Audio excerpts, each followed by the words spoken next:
Praise the lord. హల్లెలూయా. ప్రభునందు ప్రియ దేవుని జనాంగమా, మన ప్రభును రక్షకుడైన యేసయ్య పరిశుద్ధ నామములో మీకు శుభములు తెలియజేయుచున్నాను.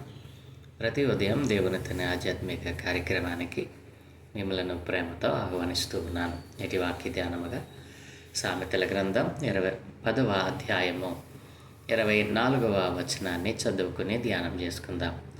సామెతల గ్రంథం 10వ అధ్యాయం 24వ వచనం.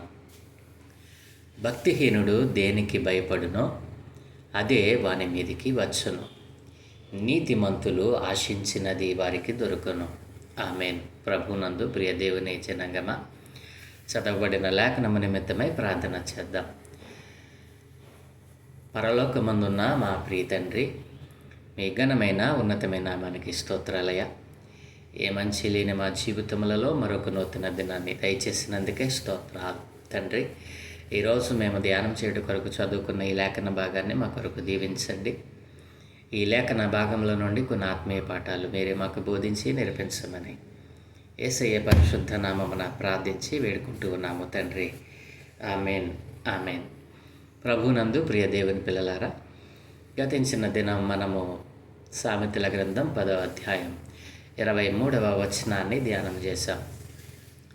చెడు పనులు చేయుట బుద్ధిహీనునికి ఆటగా ఉన్నది, వివేకికి జ్ఞాన పరిశ్రమ చేయుట అట్టిదే అనేటువంటి వాక్యాన్ని దేవుడు మనకు బోధించగా మనం విన్నాం.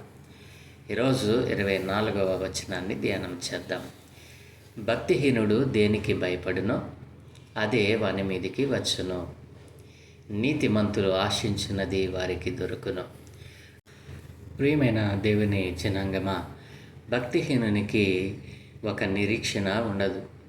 భక్తిహీనుడు ఏ పని చేసినా దానిని పూర్తి చేయగలను అనేటువంటి నమ్మకం వాడిలో ఉండదు.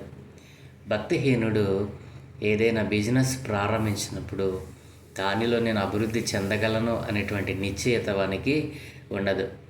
భక్తిహీనుడు ఏ పని పూనుకున్నా ఆ పనిలో నేను ముందుకు వెళ్తాను, నేను అభివృద్ధిలోనికి వెళ్తాను అనేటువంటి నిశ్చయత వాడికి ఉండనే ఉండదు. ప్రియదేని పిల్లారా, ఈ రోజున చాలామందిని మనం చూస్తూ ఉంటాం. చాలా ఆర్భాటంగా ఒక పనిని ప్రారంభిస్తారు, కానీ అది మధ్యలోనే అతపాతాలకు వెళ్ళిపోవడం మనం చూస్తూ ఉంటాం. ఎందుకు? ఆ భక్తిహీనుడు దేవుని చిత్తము లేకుండా, దేవుని ఆలోచన లేకుండా ప్రారంభించినటువంటిది ఏది కూడా నిలవదు అనేటువంటి నిశ్చయత ఆ జ్ఞానం వాడికి లేకపోవడమే.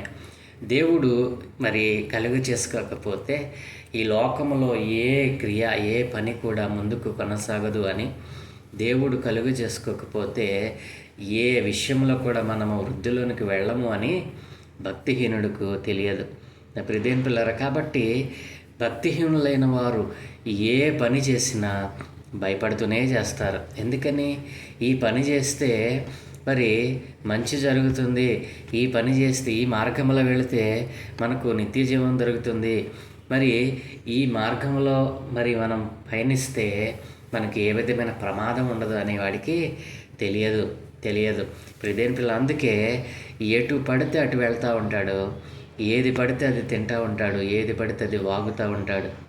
ప్రియదేని పిల్లారా, అలా వాగి అలా నడిచి అలా ప్రవర్తనను చెడగొట్టుకొని దుర్మార్గమైనటువంటి ఆలోచనలు, తలంపులు లోపలకు చొప్పించుకొని ఏ పని చేసినా ఇది నా మీదకి వస్తుందేమో, ఇది నా మీదే పడుతుందేమో, ఇది నా నెత్తి మీదకే వస్తుందేమో అని చెప్పి భయపడతా ఉంటాడు. ప్రియదేని పిల్లరా, భక్తిహీనుడు దేనికి భయపడతాడో అదే వాని మీదకి వచ్చును అని దేవుని వాక్యం సెలవిస్తూ ఉంది. అవును, ఈ రోజున భక్తిహీనులుగా ఈ లోకంలో జీవిస్తూ తనకిష్టం వచ్చినట్లుగా బ్రతుకుతూ లోకంలో ఉన్న ప్రతి దానిని ఆస్వాదిస్తూ దానిని స్వీకరిస్తూ నేను సంతోషముగా ఉన్నాను, నేను ఆనందముగా ఉన్నాను, ఇదే సంతోషం, ఇదే నిశ్చయము, ఇదే చివరి వరకు మనతో ఉంటుంది అని అపోహలో భక్తిహీనుడు ఏం చేస్తాడంటే చేయకూడని పనులు చేస్తూ ఎవరితో సహవాసం చేయాలో వారితో సహవాసం చేయకుండా తన జీవితాన్ని నరకమయం చేసుకుంటా ఉన్నాడు. హల్లెలూయా. ప్రియదేని పిల్లరా, భక్తిహీనుడు దేనికి భయపడతాడో అదే వాని మీదికి వచ్చును అనేటువంటి మాటని ఇక్కడ మనం చూస్తూ ఉన్నాం. ఎందుకు వారు ఏది చేసినా భయపడతారు అని అంటే, ప్రియదేని పిల్లరా, యెషయా గ్రంథం 66వ అధ్యాయం 4వ వచనంలో దేవుడు ఇలా మాట్లాడుతూ అంటూ ఉన్నాడు. ఏమన్నా తెలుసా? నేను పిలిచినప్పుడు మరి పలికేటువంటి వాడు ఒక్కడనూ లేకపోయాను అంటున్నాడు. నేను పిలిచినప్పుడు ఉత్తరం ఇచ్చేవాడు ఒక్కడనూ లేకపోయాను అంటున్నాడు. భక్తిహీనులైనటువంటి వారినే కాదు, ఈ లోకంలో అందరినీ దేవుడు పిలుస్తూ ఉన్నాడు. ఎందుకు పిలుస్తూ ఉన్నాడు? మనం నడిచేటువంటి నడత, మనం నడిచేటువంటి మార్గంలో ప్రమాదం ఉందేమో, మనం నడిచేటువంటి మన ఆలోచన మంచివిగా లేవేమో, వాటన్నిటిని, మనలో ఉన్న అవలక్షణాలన్నిటినీ సరిచేయటానికి దేవుడు పిలుస్తాడట. ఆ పిలిచినప్పుడు ఉత్తరం ఇచ్చేవాడు ఒక్కడు కూడా లేకపోతా ఉన్నాడు. అందుకే మరి ఏం చేస్తూ ఉన్నాడు దేవుడు? వారికి భయాన్ని పుట్టిస్తూ ఉన్నాడు. దేవుడు అంటున్నాడు కదా, నేను మాట్లాడినప్పుడు వినివాడు ఒక్కడును లేకపోయాను అంటూ ఉన్నాడు. ఆయన మాట్లాడుతూ ఉన్నాడు. ఎందుకు మాట్లాడుతూ ఉన్నాడు? నీ భక్తిహీనత, నీ యథార్థ మరి నీలో ఉన్నటువంటి ఆ పాప సహితమైనటువంటి తలంపులను, ఆలోచనలు తీసివేయాలని, మరి నీవు దేన్ని చూసినా భయపడుతున్నావు కదా, ఆ భయపడేటువంటి ఆ మనస్సును నీలో నుండి తీసివేయాలని ఆయన మాట్లాడడానికి ప్రయత్నం చేస్తే వినేవాడు ఒక్కడు కూడా లేడంటండి. ప్రియదేని పిల్లారా, మరి దేవుని దృష్టికి చెడ్డమైన దాన్ని చేస్తా, మరి దేవునికి ఇష్టము కాని దాన్ని కోరుకోవటం దేవుడు చూస్తూ ఉన్నాడు. అందుకే భక్తిహీనులను ఆయన విడిచిపెట్టబోతూ ఉన్నాడు. ఇంకా భక్తిహీనతలోనే నేను కొనసాగాలి, నేను భక్తిహీనతలోనే నాశనమైపోతాను, నేను భక్తిహీనతను విడిచిపెట్టను అనేటువంటి వారి మీదకి ఆయన ఏం చేస్తున్నాడంట? ప్రియదేని పిల్లరా, భయపడి వాటిని వారి మీదకి ఆయన రప్పిస్తూ ఉన్నాడంట. ప్రియదేని పిల్లరా, కావున నేనను వారిని మోసములో ముంచుదును, వారు భయపడు వాటిని వారి మీదకి రప్పించుదను. భక్తిహీనునికి భయం ఎందుకు వస్తుందో తెలుసా? దేవుడు పిలిచినప్పుడు వారు పలకటం లేదు, దేవుడు మాట్లాడినప్పుడు వినటం లేదు. మరి దేవుని దృష్టికి చెడ్డమైన వాటినే చేస్తూ ఉన్నారు లేచిన దగ్గర నుంచి. మరి దేవునికి ఇష్టం లేని దానిని కోరుకుంటా ఉన్నారు. నా ప్రియదేని పిల్లారా, ఈ లోకంలో జీవిస్తున్న నీ జీవితంలో కూడా ఈ 4 లక్షణాలు ఉన్నాయా? దేవుడు పిలిచినప్పుడు నీవు పలకటం లేదా? ఆయన మాట్లాడినప్పుడు వినటం లేదా? మరి దేవునికి ఇష్టం లేని దానిని, చెడ్డమైన దానిని చేస్తూ ఉన్నావా? మరి ఆయనకి ఇష్టం కాని దానిని నువ్వు కోరుకుంటూ ఉన్నావా? అయితే దేవుడు అంటున్నాడు కదా, నిన్ను మోసముల ముంచుతాను, నీవు భయపడి వాటిని నీ మీదకి రప్పిస్తానంటున్నాడు దేవుడు. ప్రియదేని పిల్లలు, అందుకే దేవుడు ఎందుకు భక్తిహీనుడు ప్రతిదానికి భయపడతాడు అని అంటే, వాడు దేవునికి మాటకు మరి ఉత్తరం ఇవ్వడు, దేవుని మాటకి ప్రత్యుత్తరం ఇవ్వడు, దేవుడు మాట్లాడితే వినడు, మరి చెడ్డమైన వాటిని చేస్తూ ఉంటాడు, దేవునికి ఇష్టం లేని దాన్ని కోరుకుంటూ ఉంటాడు. ఈ రోజున మరి భయము ప్రతి వారి జీవితంలోనికి రావడానికి కారణం ఏంటంటే ఈ 4 లక్షణాలే. దేవుడు పిలిచినప్పుడు వినకపోవడం, దేవుడు మాట్లాడినప్పుడు వినకపోవడం, మరి దేవుడికి ఇష్టం లేని దాన్ని కోరుకోవడం, దేవునికి ఇష్టం లేని దాన్ని చేయడం, ఇవే మానవ జీవితంలోనికి భయాన్ని తెచ్చిపెడతా ఉన్నాయి, భక్తిహీనతను తెచ్చిపెడతా ఉన్నాయి. మరి అనీతివంతమైన జీవితం, దుష్ట హృదయం మరి వారికి మరి తెచ్చిపెడతా ఉన్నాయి. నా ప్రియదేని పిల్లారా, భక్తిహీనుడు దేనికి భయపడను అదే వాని మీదకి వచ్చను. అయితే ప్రియదేని పిల్లారా, నీతిమంతులు ఆశించున్నది వారికి దొరుకును. భక్తిహీనుడు ప్రతిదానికి భయపడితే, నీతిమంతుడు ఏది ఆశిస్తే అది దేవుడు వారికి అనుగ్రహిస్తూ వస్తూ ఉన్నాడు. ప్రియదేని పిల్లారా, కీర్తనల గ్రంథం 37వ అధ్యాయం 4వ వచనంలో, యెహోవాను బట్టి సంతోషించుము, ఆయన నీ హృదయవాంఛలను తీర్చును. ఎవరి హృదయవాంఛలను తీరుస్తాడు దేవుడు? నీతిమంతుల హృదయవాంఛలను ఆయన తీరుస్తాడు. ఆయనను బట్టి మరి నిత్య సంతోషమే, నీతిమంతులకు నిత్యము సంతోషమే.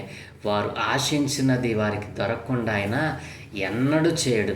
కాబట్టి మరి కీర్తనల గ్రంథం 145 17 నుండి 19 వచనాలు మనం చూస్తే, యెహోవా తన మార్గములన్నిటిలో నీతి గలవాడు, తన క్రియలన్నిటిలో కృప చూపువాడు. దేవుడు తన మార్గములన్నిటిలో కూడా నీతి గలవాడంటండి. ఆయన మార్గంలో నడిస్తేనే మనకేం దొరుకుతుంది? నీతి దొరుకుతుంది. తన క్రియలన్నిటిలో కూడా ఆయన కృప చూపేటువంటి వాడు.